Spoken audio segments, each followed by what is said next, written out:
Hello बच्चों, क्या हाल चाल, कैसे हैं आप लोग? अच्छे हैं तो अच्छे रहिए, स्वस्थ रहिए, पढ़ते रहिए।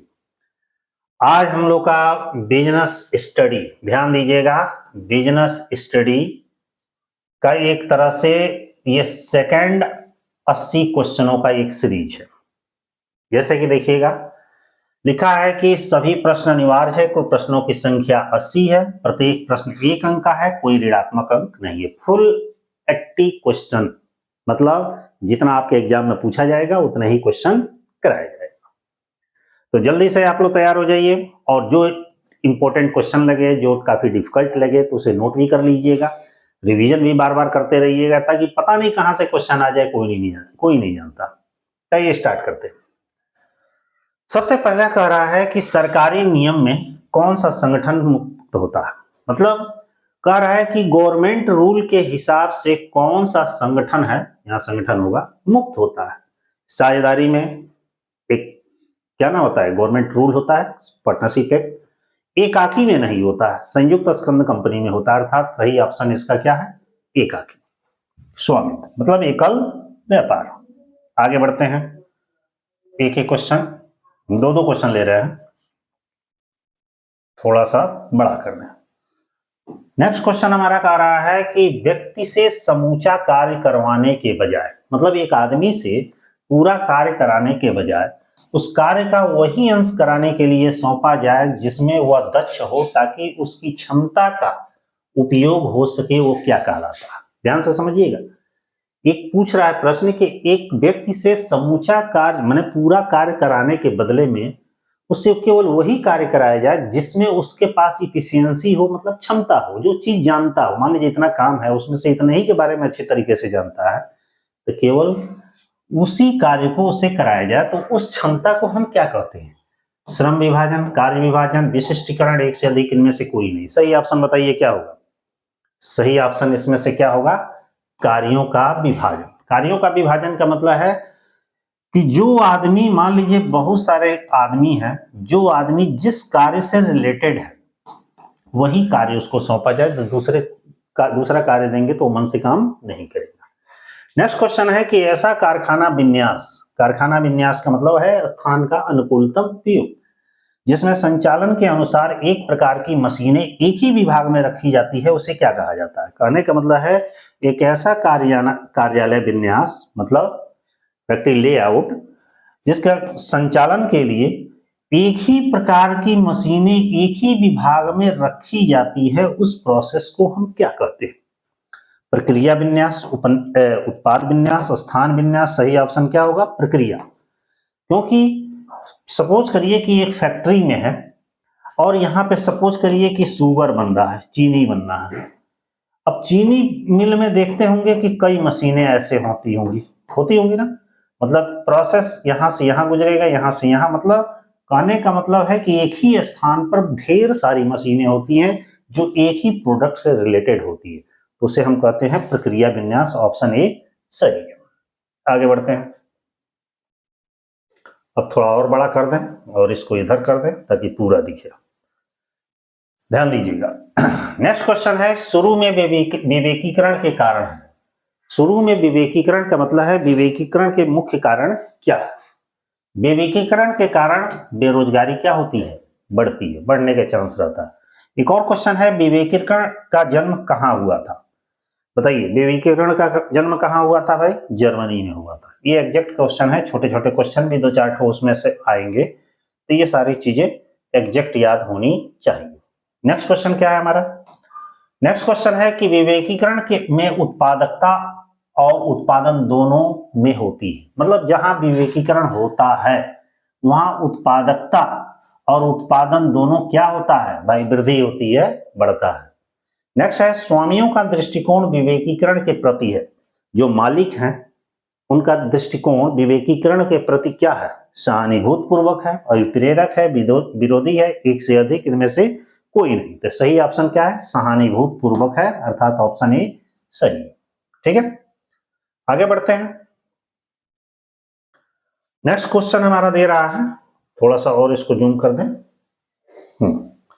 नेक्स्ट क्वेश्चन दे रहा है कि सहकारी संगठन में सदस्यों का मतदान का अधिकार होता है, मतलब एक कोऑपरेटिव सोसाइटी में जो इसके मेंबर्स होते हैं, जो मतदान करते हैं, इनका क्या राइट होता है? उनके द्वारा खरीदे गए अंशों की संख्या के बराबर, उनके द्वारा लगाई गई पूंजी के अनुपात में, समान अनुपात में, एक से अधिक, इनमें से कोई नहीं। तो सही ऑप्शन हमारा क्या है? कोऑपरेटिव सोसाइटी में जो भी मेंबर होते हैं और जब वह वोट देते हैं, ठीक ना, मतदान करते हैं, तो भाई एक सदस्य हो चाहे 10 सदस्य हो, सबका क्या होता है? समान अधिकार होता है। समान अधिकार का मतलब है कि सबका मत बराबर होता है। तो सही ऑप्शन है समान रूप से। अगला है, एक सार्वजनिक सीमित कंपनी में सदस्यों की संख्या अधिकतम होती है। मतलब एक पब्लिक लिमिटेड कंपनी में जो मेंबर्स होते हैं, सदस्य होते हैं, इनकी अधिकतम संख्या पूछा जा रहा है। तो ध्यान दीजिए, एक पब्लिक लिमिटेड कंपनी में असीमित, ध्यान दीजिएगा कि यदि एक पब्लिक लिमिटेड कंपनी है, इसमें मिनिमम 7 और मैक्सिमम अनलिमिटेड होता है, अनलिमिटेड होता है। यदि एक यहीं पे प्राइवेट लिमिटेड कंपनी है तो वहां पे न्यूनतम 2 और मैक्सिमम 200 तक होता है, ठीक है ना। तो ऑप्शन हमारा होगा डी। आगे बढ़ते हैं, छोटे छोटे क्वेश्चन है तो उस पर जल्दी जल्दी आगे बढ़ जाएंगे। नेक्स्ट क्वेश्चन कह रहा है कि एक सहकारी संगठन द्वारा कमाए गए बोनस के रूप में कितना वितरित किया जाता है? मतलब एक कोऑपरेटिव सोसाइटी जो पैसा कमाता है तो उसे बोनस के रूप में कितना वितरित किया जा सकता है, ये हमारा क्वेश्चन है। 10% से कम, 10% तक, 10% से अधिक, 1 से अधिक, इनमें से कोई नहीं। सही ऑप्शन क्या होगा? 10% तक बोनस के रूप में वितरित किया जाता है। नेक्स्ट है व्यूह रचनात्मक नियंत्रण संबंधित है। व्यूह रचनात्मक मतलब स्ट्रेटजी कंट्रोल, जो सेना वगैरह में यूज किया जाता है। तो व्यूह रचनात्मक जो कंट्रोलिंग होता है, ये किससे संबंधित है? हाई लेवल मैनेजमेंट से, कि ऑपरेशनल मैनेजमेंट से, कि मिडिल लेवल मैनेजमेंट से, कि सबसे, कि किनमें, किसी से भी नहीं? जल्दी जल्दी बताइए किससे होगा। तो स्ट्रेटजी जो मैनेजमेंट कंट्रोल किया जाता है, हमेशा हाई लेवल मैनेजमेंट के थ्रू किया जाता है, ठीक है। नेक्स्ट क्वेश्चन,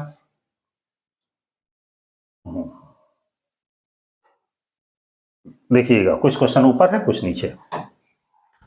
नियुक्तिकरण का कार्य मूल दायित्व कौन से प्रबंधक के पास होता है?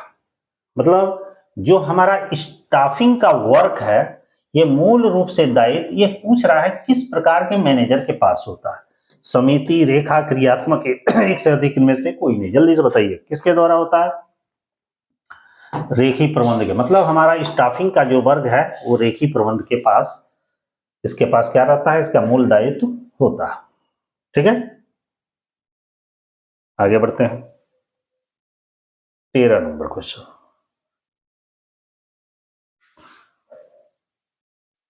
ठीक, सहकारी समितियों का पंजीयन निम्न के अंतर्गत होता है। देखिए, कोऑपरेटिव सोसाइटी का पंजीयन मतलब सहकारी समिति का रजिस्ट्रेशन किस एक्ट के अंतर्गत होता है? सहकारिता अधिनियम 1012, राज्य सहकारी अधिनियम, सहकारिता समिति अधिनियम 1912, या राज्य सरकार के किसी सहकारी अधिनियम द्वारा। सही ऑप्शन ये है। अक्सर ये पूछता है, एक बार पूछा भी गया था स्टेटमेंट एबीपीएससी PR1 में, कि सहकारी समिति अधिनियम कब लागू किया गया? 1912। ये ध्यान दीजिएगा। नेक्स्ट कह रहा है कि आर्थिक और सामाजिक असंतुलन के परिणाम स्वरूप, पूछ रहा है इकोनॉमिक एंड सोशल डिसबैलेंस जो होता है, इसके परिणाम स्वरूप किस व्यवसाय संगठन का उदय हुआ? मतलब इकोनॉमिक या सोशल फ्लक्चुएशन जब होता है, इसके परिणाम स्वरूप किस व्यवसाय का उदय हुआ? सहकारी, सरकारी उपक्रम, साझेदारी संगठन, सहकारी संगठन, एक से अधिक, इनमें से कोई नहीं। सही ऑप्शन इसमें से क्या होगा? जल्दी से बताइए। Cooperative society. जब हमारा इकोनॉमिक और सोशल डिसबैलेंस होता है, वहां पे कोऑपरेटिव सोसाइटी बनती है। नेक्स्ट बढ़ते हैं, अगला हमारा क्वेश्चन दे रहा है कि निम्नलिखित में से किसका पंजीयन अनिवार्य है? मतलब कौन सी संस्था है जिसका रजिस्ट्रेशन कराना एकदम कंपलसरी होता है? संयुक्त पूंजी वाली का बिल्कुल जरूरी है, एकाकी व्यवसाय का नहीं होता है, सहकारी संगठन का होता है, किसका पंजीयन अनिवार्य नहीं पूछ रहा है, तो एकाकी व्यवसाय का पंजीयन कराना अनिवार्य नहीं होता है।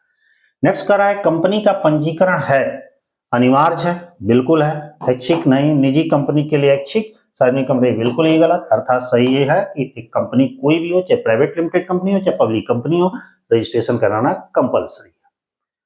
आगे बढ़ते हैं। नेक्स्ट क्वेश्चन हमारा है कि कंपनी एक वैधानिक कृत्रिम व्यक्ति है क्योंकि कंपनी एक वैधानिक कृत्रिम व्यक्ति है क्यों? यह प्राकृतिक व्यक्ति नहीं है, यह मूर्त एवं अदृश्य है, इसका अस्तित्व केवल विधि की नजर में। बिल्कुल सही, इसका अस्तित्व क्या है? कानून की नजर में होता है, इसलिए एक कृत्रिम व्यक्ति। नेक्स्ट कह रहा है कि एक निजी सीमित कंपनी है, एक पब्लिक लिमिटेड कंपनी है, वो अपने अंशों के हस्तांतरण पर कोई प्रतिबंध नहीं लगाती है, अपने अंशों के हस्तांतरण पर प्रतिबंध लगाती है, अपने कुल अंशों को हस्तांतरित रखती है। तीनों में से ही होगा। अब बताइए इन तीनों में से कौन होगा? बिल्कुल सिंपल क्वेश्चन है, बताइए फटाफट। वह अपने अंशों के हस्तांतरण पर प्रतिबंध लगाती है। पब्लिक लिमिटेड कंपनी की विशेषता होती है कि जो वो शेयरों को इशू नहीं कर सकती है, उसके हस्तांतरण पर वो प्रतिबंध। पब्लिक कंपनी कर सकती है लेकिन प्राइवेट कंपनी नहीं कर सकती है, ठीक है ना। नेक्स्ट क्वेश्चन पे बढ़ते हैं। भारतीय अर्थव्यवस्था उदारीकरण से पहले निम्नलिखित में से किसके प्रभाव में थी? मतलब हमारी इंडियन इकोनॉमी है, जब उदारीकरण हुआ उसके पहले किसके प्रभाव में थी? वित्तीय घाटा, अल्प रोजगार, प्रतिकूल या चिंताजनक भुगतान संतुलन, उपयुक्त एक से अधिक, इनमें से कोई नहीं। फटाफट बताइए। वह प्रतिकूल एवं चिंताजनक भुगतान संतुलन के प्रभाव में थी। आर्थिक सुधार क्या करने में असफल रहे हैं? मतलब जो हमारा इकोनॉमिक इंप्रूवमेंट है, ये पूछ रहा है क्या करने में सफल रहे हैं। जल्दी से बताइए। 20 नंबर क्वेश्चन।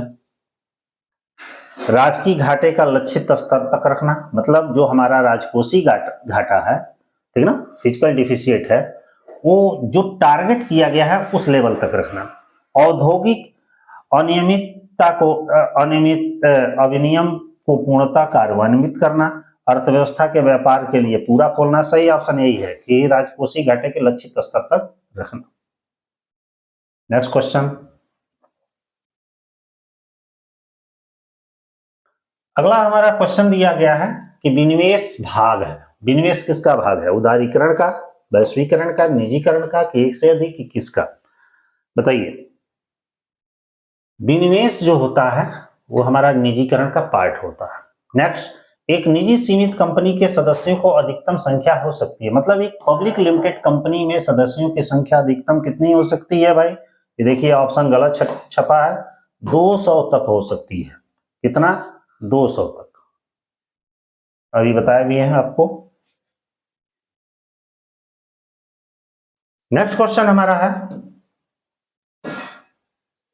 एक सार्वजनिक सीमित कंपनी में सदस्यों की न्यूनतम संख्या कितनी होती है? मतलब पब्लिक लिमिटेड कंपनी में पूछ रहा है तो भाई 7 होती है। निम्नलिखित में से कौन सी क्रिया कंपनी प्रवर्तन में शामिल नहीं है? मतलब कौन सी ऐसी एक्टिविटीज है जब कंपनी का प्रमोशन है उसमें शामिल नहीं है? व्यवसायिक अवसर की खोज करना, विचारों की जांच पड़ताल करना, कंपनी के अंशों का आवंटन करना, आवंटन है, और उपयोग एक से अधिक, इनमें से कोई नहीं। बताइए कौन सा है? देखिएगा, व्यवसायिक अवसर की खोज करना कंपनी प्रवर्तन का काम है। विचारों की जांच करना ये भी है, जांच पड़ताल करना। कंपनी के अंशों का आवंटन ये हमारे प्रमोशन के अंतर्गत नहीं होता है, अलॉटमेंट। ऑप्शन सी सही। नेक्स्ट क्वेश्चन हमारा है, ये भी आधा ऊपर आधा नीचे है। कह रहा है कि एक साझेदारी फर्म का पंजीयन न कराने पर क्या होता है? यदि एक साझेदारी फर्म अपना रजिस्ट्रेशन नहीं कराती है तो उस दशा में क्या होगा? आयकर से छूट नहीं मिलती है, उसे किसी बाह्य पक्ष के विरुद्ध कार्यवाही करने का अधिकार प्राप्त नहीं होता है, हमको लग रहा है यही सही है। ग्राम पक्ष के विरुद्ध अधिकार प्राप्त नहीं होता है, यही सही है। यही अधिकार पंजीयन न कराने पर यही होता है, ठीक है ना। वो किसी अन्य पक्ष के प्रति वाद दायर या मुकदमा नहीं कर सकती है। नेक्स्ट ध्यान दीजिएगा, राष्ट्रीय आयोग के जो सदस्य होते हैं इनके सदस्यों का कार्यकाल कितने साल तक होता है? 70, 60, 65, एक से अधिक, इनमें से कोई नहीं भाई, 70 साल तक होता है। ये क्वेश्चन तो आप लोग बताएंगे कि 1 करोड़ से अधिक राशि के दावों का भुगतान की सुनवाई किस न्यायालय में होती है? मतलब किस आयोग में होती है? राज्य आयोग में, जिला मंच में, राष्ट्रीय में ये क्वेश्चन आप लोग कमेंट बॉक्स में देंगे, काफी इंपॉर्टेंट है, इसलिए चाहे गूगल पे सर्च करके करिए, चाहे बुक से पढ़िए या जान के करिए।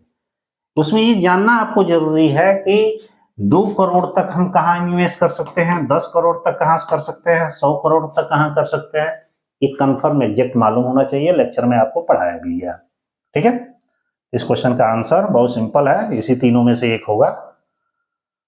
अगला क्वेश्चन हमारा दे रहा है कि एक साझेदारी फर्म का अनिवार्य समापन हो जाता है। जैसे एक साझेदारी फर्म का पूछा जा रहा है कि अनिवार्य समापन कब होता है, कंपल्सरी डिसोल्यूशन, बताइए कब होता है। फर्म को हानि हो जाए तो अनिवार्य समापन नहीं हो, भाई हानि हो जाएगा तो अगले साल भी तो लाभ होगा, तो ये गलत।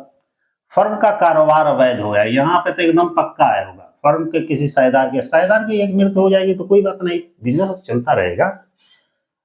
कंपल्सरी डिसोल्यूशन पूछ रहा है तो ऑप्शन बी सही है। निम्न से अगला है व्यक्तिगत संपर्क तथा गोपनीयता प्रमुख तत्व है। मतलब व्यक्तिगत संपर्क और सीक्रेसी, गोपनीयता किस व्यवसाय की विशेषता है।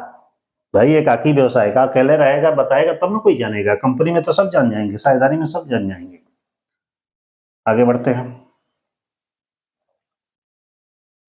अगला क्वेश्चन दे रहा है कि सीमित विस्तार की संभावना एक विशेषता है। सीमित विस्तार की संभावना एक विशेषता है किसका, एकाकी स्वामित्व का, विदेशी कंपनी को, घरेलू कंपनी के। थोड़ा पीपीटी बनाने में थोड़ा सा कई मिस्टेक भी है, समझ लीजिएगा आप लोग। एक से अधिक इनमें से बताइए सीमित विस्तार की संभावना किसकी विशेषता है। 30 नंबर क्वेश्चन।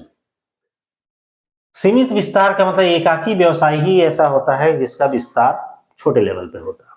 कौन सा व्यवसायिक स्वरूप ग्राहकों के व्यक्तिगत ध्यान देता है, मतलब कुछ पूछ रहा है कि कौन सा बिजनेस का ऐसा प्रारूप है जो कस्टमर पर व्यक्तिगत ध्यान देता है। तो भाई एकल व्यापार है, एकल स्वामित्व है, बाकी में तो इंडिविजुअल ध्यान थोड़ा दिया जाता है।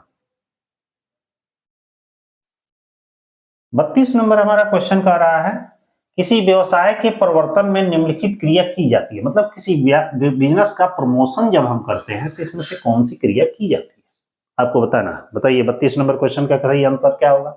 व्यापार की प्रकृति या रूप निश्चित करना प्रमोशन में, उपयुक्त संगठन के प्रारूप का चुनाव करना, व्यवसाय के स्थान का निर्धारण का। भाई प्रमोशन में ये सब किया जाता है।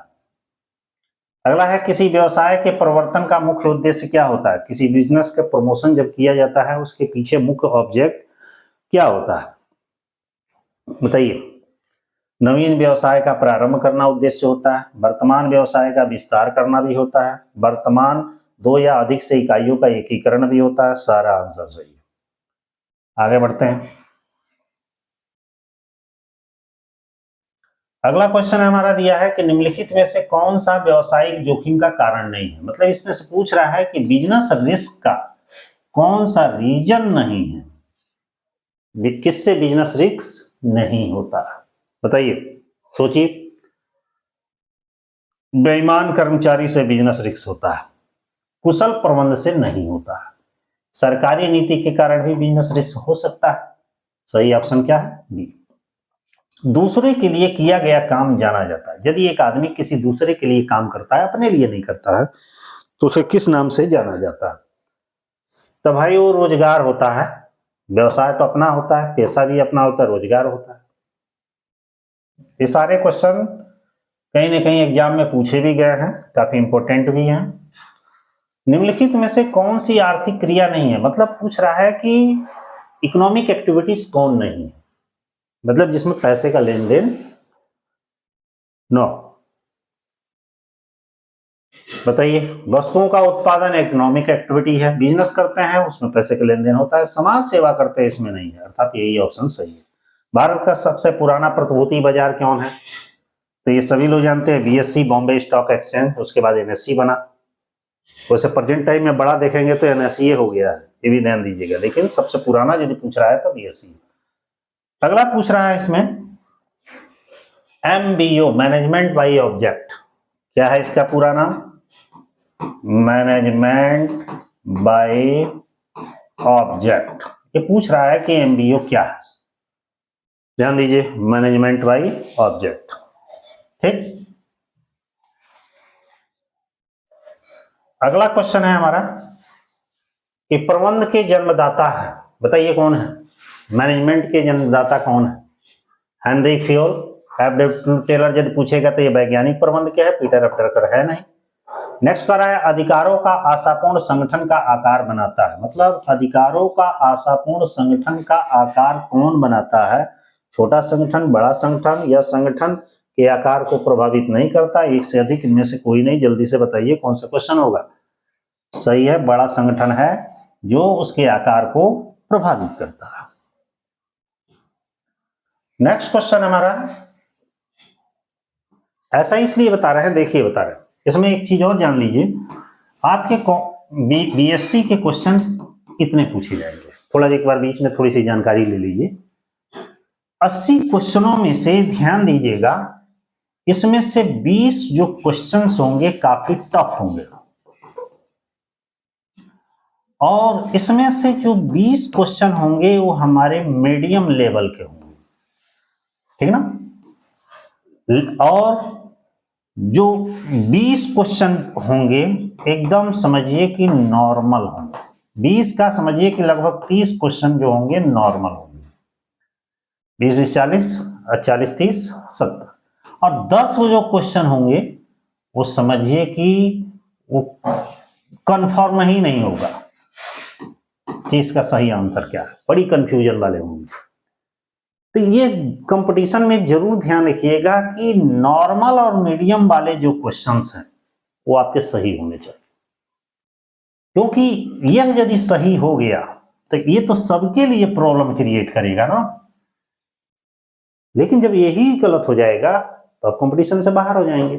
एक क्वेश्चन ये ध्यान रखिएगा कि 80 क्वेश्चन है हमारा, एक नॉर्मल मतलब 50 से 60 यदि आपका सही हो रहा है घर पे, क्योंकि जिसका 50 से 60 घर पे सही होगा उसका एग्जाम हॉल में तो समझिए कि 45-50 के बीच में रहेगा, ठीक ना। चाहे मैं मॉक टेस्ट दिया हूं, चाहे प्रैक्टिस सेट दिया हूं, चाहे आप किसी से सॉल्व करें, कुछ भी हो, यदि घर पे आप इतना क्वेश्चन सही कर ले रहे हैं एग्जाम हॉल में, क्योंकि वहां प्रेशर रहता है और घर पे कुछ प्रेशर नहीं रहता है, माइंड फ्री रहता है। तो ये ध्यान दीजिएगा कि जितना घर पे कर रहे हैं उतना एग्जाम हॉल में सही नहीं हो पाएगा, क्योंकि वहां प्रेशर रहता है। और जो सपोज करिए कि इतना आप सही कर ले रहे हैं और आपका जीएस मान लीजिए कि 40 क्वेश्चन है और 20+ क्वेश्चन आप कर जा रहे हैं और ये इसमें ऐड हो जा रहा है, तो एकदम सिलेक्शन आपका पक्का है। ये ध्यान रखिएगा कि कभी भी किसी भी एग्जाम में नॉर्मल क्वेश्चन गलत ना हो। आगे बढ़ते हैं, सांगठनिक परिवर्तन का उद्देश्य कौन सा है? माने संगठन के परिवर्तन का उद्देश्य क्या है, बताइए। उच्चतम नवाचार, अंतर समूह समस्याओं का तुलना, संगठन के वातावरण के अंगीकरण स्तर में परिवर्तन, यही है। सांगठनिक परिवर्तन का मतलब होता है कि संगठन के इन्वायरमेंट के हिसाब से उसके लेवल में जब चेंज होता है तो उसी को सांगठनिक परिवर्तन कहा जाता है। बहुत सारे ऐसे क्वेश्चंस मिलते हैं जिसमें उस क्वेश्चन के अंदर ही उसका जवाब छुपा हुआ था। नेक्स्ट है, निर्णय विचार धारा का प्रतिपादन किसने किया? मतलब डिसीजन कॉन्सेप्ट का प्रतिपादन किसके द्वारा किया गया? Peter F W. Taylor, Herbert Simon है, हर्बर्ट साइमन। इस तरह जो कुछ ऑथर के नेम है ये आपको एग्जैक्ट याद होने चाहिए। नेक्स्ट क्वेश्चन हमारा दिया है कि समन्वय के सिद्धांत का प्रतिपादन किया, मतलब कोऑर्डिनेशन का जो प्रिंसिपल है किसने प्रतिपादित किया? 43 बताइए, कोऑर्डिनेशन का प्रिंसिपल किसने प्रतिपादित किया? Herbert Simon, George Elton Mayo, Mary Parker Follett ने किया था, याद रखिएगा। मानवीय प्रबंध विचारधारा के जनक, ह्यूमन मैनेजमेंट कॉन्सेप्ट की विचारधारा, मतलब मानवीय जहां जुड़ेगा वहां समझिएगा जॉर्ज एल्टन मेयो होंगे, ठीक है। अगला क्वेश्चन है कि व्यवसाय के आकार का क्या अर्थ है? व्यवसाय के आकार समझिएगा, व्यवसाय का आकार का मतलब क्या है? व्यवसाय के आकार में संयंत्र भी होगा, उद्योग भी होगा, कारखाना भी होगा। बताइए क्या होगा? व्यवसाय के आकार का मतलब क्या है? यहां व्यवसाय का आकार उसके मशीनों से लिखा जाता है। देखे होंगे, पढ़े होंगे स्मॉल स्केल इंडस्ट्री, उस इंडस्ट्री को मशीनों के कॉस्ट के बेस पर डिफाइन किया गया। कौन माइक्रो बिजनेस है, कौन स्मॉल स्केल का है, कौन लार्ज स्केल का है, तो संयंत्र है। उद्देश्य निहित प्रबंध एमबीओ का प्रतिपादन किसने किया? अभी पीछे आया था मैनेजमेंट बाय ऑब्जेक्ट, इसका प्रतिपादन किसने किया था बताइए फटाफट। Peter F Drucker, Herbert Simon, Mary Parker Follett. Peter F Drucker ने एमबीओ का प्रतिपादन किया। तो ये कुछ राइटरों का नाम है, इनको एग्जैक्ट याद रखिएगा। अगला क्वेश्चन है कि प्रबंध के अपवाद का सिद्धांत दिया, मतलब मैनेजमेंट का अपवाद सिद्धांत किसने दिया था बताइए। 47 नंबर क्वेश्चन। हेनरी फ्यूल तो प्रबंध के 14 सिद्धांत दिए थे। एल्टन मेयो मानवीय आवश्यकता का सिद्धांत का जनक थे, एफडब्ल्यू टेलर होंगे। वैज्ञानिक प्रबंध के जन्मदाता कौन है? एफडब्ल्यू टेलर है। ठीक है, अगला जल्दी जल्दी इसलिए बता दे रहे हैं कि टाइम वेस्ट करने से कोई फायदा नहीं। LIC क्या है भाई? एक जीवन बीमा कंपनी है, पर टिक भी लगा दी है पहले का। अगला क्वेश्चन बड़ा पूंजी क्वेश्चन है। अपने उपक्रमों की वित्तीय आवश्यकताओं, अपने उपक्रम मतलब अपने इंडस्ट्री, अपना बिजनेस की वित्तीय आवश्यकताओं को पूरा करने के लिए एक मार्केटिंग संस्था कौन कौन से वित्तीय साधन अपनाती है? पूछा जा रहा है अपने बिजनेस का, इंडस्ट्री का जो वित्तीय आवश्यकता है उसको पूरा करने के लिए एक मार्केटिंग संस्था है, कौन कौन से वित्तीय साधन है, वित्तीय माने फाइनेंशियल रिसोर्सेस अपनाती है। 3 ऑप्शंस दिए गए हैं, इनमें से सही ऑप्शन है बताइए कौन सा होगा। निजी पूंजी, भाई बिल्कुल, अपने उपक्रम की वित्तीय आवश्यकता को पूरा करने के लिए निजी पूंजी का यूज किया जाता है। ट्रेड क्रेडिट, इसका भी यूज किया जाता है। बैंक क्रेडिट, भाई सबका यूज किया जाता है। नेक्स्ट है, अगला क्वेश्चन है हमारा, दीर्घकालीन ऋण को कौन सा बाजार कहते हैं? माने जहां पे लॉन्ग टर्म लोन लिए जाते हैं वो कौन सा मार्केट होता है? 51 बताइए। मनी मार्केट होता है, बॉन्ड मार्केट और कैपिटल मार्केट होता है। जहां लॉन्ग टर्म लोन लिए जाते हैं उसको हम कैपिटल मार्केट कहते हैं। अगला क्वेश्चन क्या है? पूछा जा रहा है कि निम्नलिखित में से कौन सा कथन गलत है? किसके संदर्भ में गलत है? उदारीकरण के फलस्वरूप भारत में क्या हुआ था? पूछा जा रहा है कि निम्नलिखित में से कौन सा स्टेटमेंट गलत है, किसके संबंध में? कि उदारीकरण के फलस्वरूप भारत में क्या हुआ था? विदेशी मुद्रा भंडार बढ़ा, विदेशी व्यापार बढ़ा, रोजगार के अवसर घटे, एक से अधिक, इनमें से कोई नहीं। सही ऑप्शन क्या है बताइए। सही ऑप्शन क्या है? रोजगार के अवसर घटे। उदारीकरण के कारण में रोजगार के अवसर क्या हो गए? कम हो गए। निम्नलिखित में से कौन सा, सॉरी गलत है ना, रोजगार के अवसर, चूंकि उदारीकरण के कारण रोजगार के जो अवसर है बढ़ा है, ये ध्यान दीजिएगा। लेकिन पूछा जा रहा है आपसे कि इसमें से गलत कौन है? भाई उदारीकरण हुआ तो विदेशी मुद्रा भंडार बढ़ा, क्यों? क्योंकि टैक्स सस्ते हो गए। बिजनेस बढ़ा, बिल्कुल बढ़ा। रोजगार लोगों को बहुत सारा ज्यादा मिला, तो ये घटा लिखा हुआ है, इसलिए गलत आंसर यही। फिर एक और पूछ रहा है, निम्नलिखित में से कौन सा कथन असत्य है? गलत कौन सा है इसके संदर्भ में? पढ़िए इसको पूरा डिटेल से। निजीकरण में सार्वजनिक उपक्रमों की पूंजी का विनिवेश किया जाता है, बिल्कुल सही। असत्य पूछ रहा है। निजीकरण में क्या होता है? पब्लिक कंपनी के या पब्लिक इंडस्ट्री के की पूंजी का विनिवेश किया जाता है, विनिवेश किया जाता है, सही है। निजीकरण में सार्वजनिक उपक्रमों की निजी साहसियों को पट्टे पर नहीं दिया जाता है, दिया जाता है भाई, यही गलत है। तो ऑप्शन बी, निजीकरण में सार्वजनिक उपक्रम प्रतिबंध निजी, ये ऑप्शन बी ही सही है।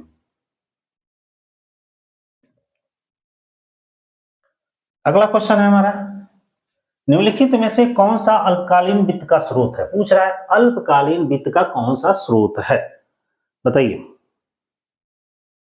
उधार का व्यापार अल्पकालीन है, अल्पकालीन उधार अल्पकालीन है। बैंक का उधार ये भी अल्पकालीन है। अब बैंक का उधार में 2 कैटेगरियां होती है, short term, long term. Short term है तो है, नहीं तो नहीं है, तो मतलब एक से अधिक है। एनएसई की स्थापना किस समिति की सिफारिश पे की गई थी? मतलब नेशनल स्टॉक एक्सचेंज की स्थापना किस समिति की सिफारिश पे की गई थी? बताइए।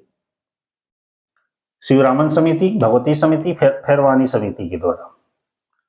नेक्स्ट क्वेश्चन,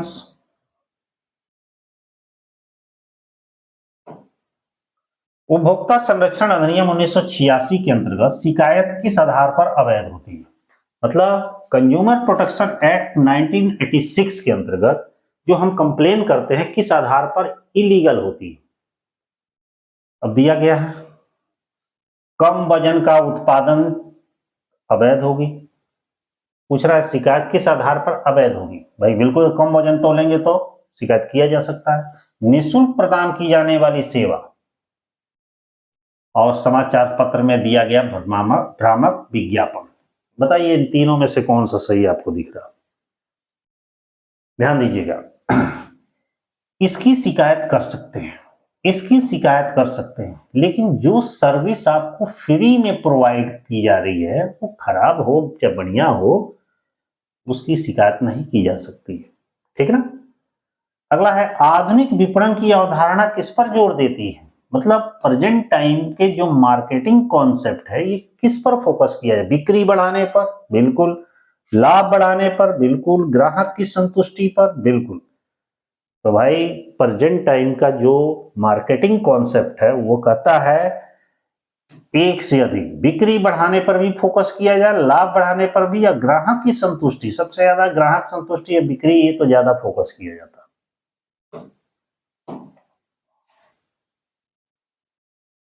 अगला क्वेश्चन में कह रहा है कि सहकारी समिति में सदस्यों की न्यूनतम संख्या कितनी होती है? भाई कोऑपरेटिव सोसाइटी में 10 होती है। सब एक के लिए किस व्यवसाय का मूल मंत्र है? भाई ये भी सहकारी समिति का है। थीम है, सब छोटा छोटा याद करके रखिएगा। अगला क्वेश्चन है हमारा कि विपणन की प्रक्रिया में आते हैं, विपणन मार्केटिंग के प्रोसेस में क्या आते हैं? बताइए क्या आते हैं? समय उपयोगिता, अधिकार उपयोगिता, स्थान उपयोगिता। मार्केटिंग में समय का भी इंपॉर्टेंट रोल रहता है, राइट का भी रहता है, प्लेस का भी रहता है, एक से अधिक। विपणन की विनिमय अवधारणा संबंधित है, मतलब मार्केटिंग का जो एक्सचेंज कॉन्सेप्ट है ये संबंधित है, किससे संबंधित है? बताइए। वितरण तथा मूल्य के संदर्भ में क्रेता व विक्रेता के मध्य वस्तुओं का विनिमय से, ये सही है। उत्पाद के गुणों द्वारा विपणन में सफलता प्राप्त करने से, उत्पादों का उन्नयन तथा प्रोत्साहन व उत्साहवर्धन करने से, ये सही है।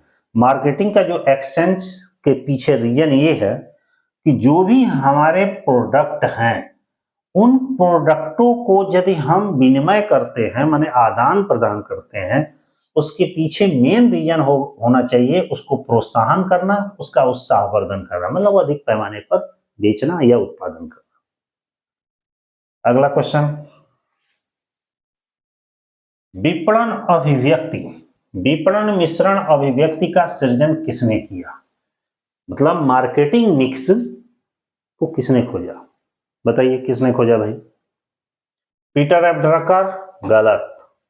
Abraham Maslow? गलत है, जेम्स कुटील ने। पीटर एफ ड्रकर किया नहीं था, तो मैनेजमेंट से रिलेटेड है, ये भी मैनेजमेंट से रिलेटेड है, यही किए थे।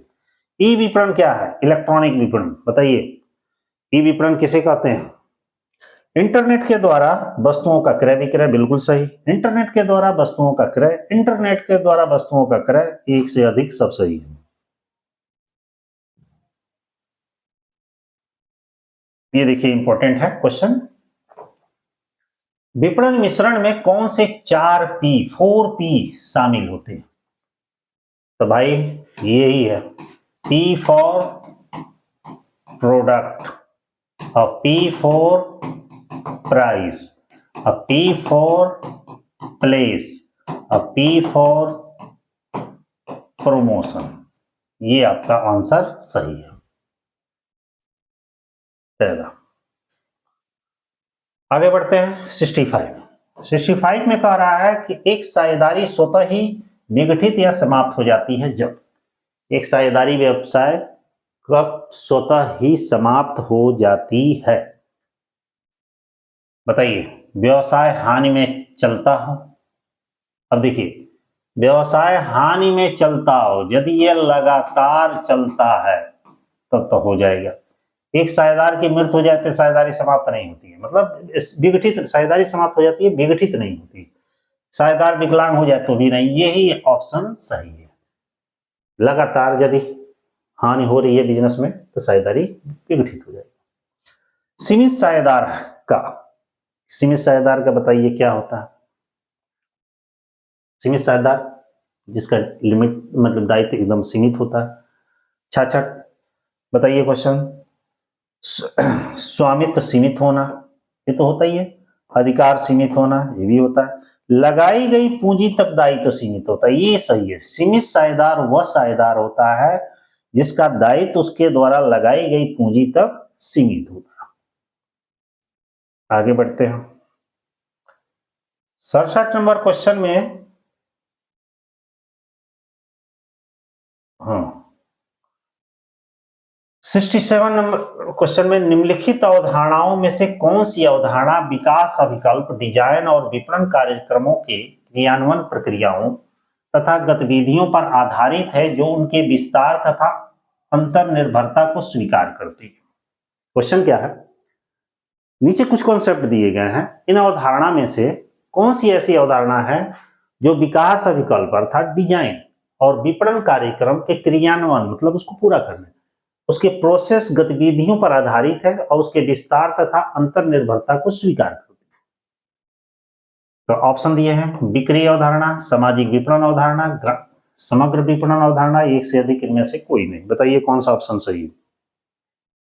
तो समग्र अवधारणा ऐसा विपणन की अवधारणा है जिसमें विकास अभिकल्प डिजाइन, जिसमें विपणन कार्यक्रमों को पूरा करने, उसकी गतिविधियों पर नजर रखने, उसके विस्तार, उसके अंतर्निर्भरता को स्वीकार करती है, तभी उसे समग्र विपणन कहा जाता है। अगला है 68 नंबर की, निम्नलिखित में से कौन सा समग्र विपणन का प्रधान संगठक नहीं है। मतलब जो विपणन के संबंध में कह रहा है, समग्र विपणन का प्रधान संगठक नहीं पूछ रहा है। बताइए, मेन संगठक, मेन फैक्टर नहीं है। कौन सा नहीं है। संबंध विपणन, यह है। ग्राहक संतुष्टि नहीं है। सामाजिक उत्तरदायित्व है। ऑप्शन बी सही है इसका।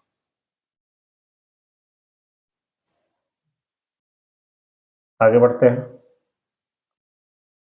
और थोड़ा बड़ा कर दें। लक्ष्य विपणन में अंतिम सोपान होता है। टारगेट मार्केटिंग में अंतिम लाइन, अंतिम स्टेप क्या होता है, बताइए। बाजार विश्लेषण, बाजार विखंड, बाजार अवस्थिति होता है, ये अंतिम स्टेप है। अगला है सहकारिता व समान मूलता प्रजातांत्रिक सिद्धांतों पर किस व्यवसाय का निर्माण किया जाता है। मतलब पूछ रहा है कोऑपरेशन पर, समानता पर और प्रजातांत्रिक मूल्यों के सिद्धांत पर किस व्यवसाय का निर्माण किया जाता है। तो भाई सहकारी संगठन का किया जाता है, ठीक ना। आगे बढ़ते हैं। शायद रिपीट क्वेश्चन हो गया है क्या। एक पब्लिक कंपनी, सार्वजनिक कंपनी में संचालकों की न्यूनतम संख्या कितनी होती है। भाई ध्यान दीजिएगा, जैसे मान लीजिए कि एक पब्लिक कंपनी है, तो इसमें जहां तक डायरेक्टर की बात करें तो पब्लिक कंपनी में मिनिमम 3, और यदि यहीं पे प्राइवेट कंपनी है तो इसमें 2 डायरेक्टर होते हैं। ये डायरेक्टर की बात है। और मेंबर अलग होते हैं। मेंबर्स की जहां की बात करें तो पब्लिक कंपनी में मिनिमम 7 और मैक्सिमम अनलिमिटेड, और प्राइवेट कंपनी की बात करें तो मिनिमम 2 और मैक्सिमम 200 तक होती है। फिर अगला क्वेश्चन है, व्यवसायिक संगठन को संगठित करने के लिए क्या किया जाता है। एक बिजनेस ऑर्गेनाइजेशन को संगठित करने के लिए क्या किया जाता है, बताइए क्या किया जाएगा। पैसे की व्यवस्था की जाएगी, कुशल प्रबंध की व्यवस्था की जाएगी, संपत्ति की व्यवस्था की जाएगी, एक से अधिक सब चीज की व्यवस्था की जाएगी, ठीक है। अगला क्वेश्चन है हमारा कि नवीन व्यवसाय की स्थापना में उठाया जाने वाला तीसरा कदम, मतलब हम जब किसी नए व्यवसाय को स्थापित कर रहे हैं तो उसका 3rd स्टेप क्या होगा। बताइए थर्ड स्टेप क्या होगा, वस्तु का विश्लेषण। ये थर्ड स्टेप, क्यों, पूंजी पहले चाहिए, व्यवसाय का चुनाव पहले चाहिए, उसके बाद नहीं चाहिए। अगला है कि एक व्यावसायिक इकाई के आकार का माप, एक व्यावसायिक इकाई के आकार का माप किसके संदर्भ में व्यक्त नहीं किया जा सकता। मैंने व्यावसायिक इकाई के आकार का जब हम माप कर रहे हैं तो किसके संदर्भ में नहीं करेंगे, सामने दिया गया है, बताइए क्या होगा। नेटवर्थ करेंगे, पूंजी विनियोजन नहीं, उधार लिए गए ऋण के आधार पर व्यावसायिक इकाई के आकार की माप नहीं की जाती। कर्जा पर लिया गया पैसे से बिजनेस थोड़े चला पाएंगे। अगला क्वेश्चन है कि निम्नलिखित में से कौन सा व्यवसाय का उद्देश्य नहीं है, बिजनेस का उद्देश्य पूछ रहा, बताइए व्यवसाय का उद्देश्य कौन सा नहीं है। व्यवसाय का उद्देश्य लाभ कमाना है, ग्राहक सृजन करना है, नव प्रवर्तन है, विनियोग नहीं है, इन्वेस्टमेंट हम कर रहे हैं, ये हमारा बिजनेस का उद्देश्य नहीं है। हमारा तो बिजनेस का उद्देश्य ये तीनों है, लाभ अर्जित करना, ग्राहक सृजन करना, नव प्रवर्तन करना। अगला है एक निजी कंपनी के संचालकों की न्यूनतम संख्या कितनी होती है, अभी बताया है, प्राइवेट कंपनी में 2। नेक्स्ट क्वेश्चन है हमारा 77, आधा ऊपर है आधा नीचे है। कंपनी की विद्यमानता बाधित होती है, कंपनी की विद्यमानता भाई कब बाधित होती है, फटाफट बताइए। इसके सदस्यों की मृत्यु हो, थोड़ा सा बाधित हो जाएगी। इसके संचालकों की मृत्यु हो तो भी हो जाएगी। इसके सदस्यों द्वारा अंशों का हस्तांतरण किया जाए तो भी हो, अर्थात ऑप्शन डी। इन तीनों ही दशाओं में इसकी विद्यमानता बाधित होती है। अगला क्वेश्चन है 78 कि एक सार्वजनिक कंपनी की दशा में निम्नलिखित में से कौन सा सही नहीं है। मतलब एक पब्लिक कंपनी की दशा में पूछ रहा है कौन सा सही नहीं है। पब्लिक कंपनी की विशेषता क्या है भाई, देखिए ये कृत्रिम व्यक्ति है, बिल्कुल सही। अंशों की अहस्तांतरणीयता, यही गलत है, क्योंकि पब्लिक कंपनी अंशों का हस्तांतरण स्वतंत्रता पूर्वक कर सकती है। कृत्रिम वैधानिक अस्तित्व भी सही है, सही ऑप्शन बी है। अगला है तकनीकी बल सबसे महत्वपूर्ण है, टेक्निकल फोर्स जो है किसमें सबसे ज्यादा महत्वपूर्ण है। तो भाई तेल रिफाइनरी में भी होता है, लोहा में भी होता है, उर्वरक में होता है, सब में होगा। अब बारी आती है 80 नंबर क्वेश्चन। 80 नंबर क्वेश्चन में कह रहा है छोटे पैमाने की इकाई को किसके संदर्भ में मापा जाता है, माने छोटे लेवल का जो यूनिट है वो किसको संदर्भ में मापा जाता है, बताइए। नियोजित पूंजी, उत्पादन की मात्रा, कर्मचारी। छोटी जो पैमाने की जो इकाई है उसके पूंजी के आधार पर मापा जाता है, इन दोनों आधारों पर नहीं मापा जाता। इस तरह टोटल आप लोग का 80 क्वेश्चन का मैंने एमसीक्यू करा दिया। एक पीछे का भी गया है, बहुत सारे हमारे ऐप में भी है, जो बच्चे हमारे कोर्स लिए हैं उससे भी पढ़ सकते हैं। इसमें इसको प्रोवाइड मैं करा दूंगा, टेस्ट देते रहिएगा। क्वेश्चनों की यहाँ पे भरमार है भाई, कुछ भी क्वेश्चन का हेल्प मिल जाएगा तो आपके लिए बेहतर ही होगा। तो इसी तरह कंटिन्यू पढ़ते रहिएगा, वीडियो को अपने फ्रेंडों में भी शेयर कर दीजिएगा, ठीक ना। अब तो टाइम आप लोग का काफी मिल गया है।